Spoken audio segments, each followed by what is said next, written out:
Nandito mo ba? Check! Ayun! Ayun lang po to. Smart Interactive Whiteboard. Para sa mga trainers, coaches, teachers, sa mga officers na mga nag-meeting, ito na para sa inyo. Mapakita sa inyo mga uses nito. Meron siyang built-in Android, no?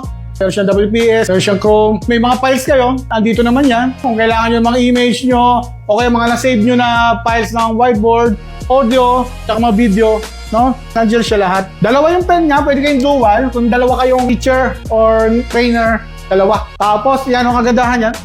Hindi mawawala yan. Kahit lolo. Oh, pabuburahin mo siya, pinalaki na iPad. Diba? Pwede ka mag-add ulit.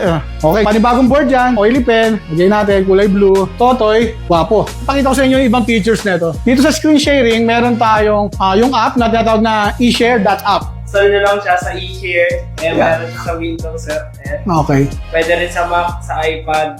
Madaling-madali lang i-search nyo lang ito eShare app. Kapag na-install na, ayan, pwede nyo na siyang i-share screen. Share screen. Okay. Share screen means pwede mong kontrolin ngayon yung PC or laptop mo gamit tong ating whiteboard. Like this. Sample natin sa YouTube. Magiging para na siyang PC mode. Nakita natin. Diba? Pwede rin naman natin baligtarin. Kunyari, may nagko-control sa likod. Yung mirror mode na tinatawag. Yan. Dito naman, ang nagko-control is yung laptop. Lagay mo nga sa ano? Oh, diba? Yung ating brand is Dawa. Durability, top-notch. Branded to. Para sa mga interested, mag-message po kayo sa Leontech FB page or mag-drop by lang po kayo sa aming store dito po sa Leontech. Located po kami sa Barangay Tungtong Manga, San Jose del Monte, Bulacan. Maraming salamat.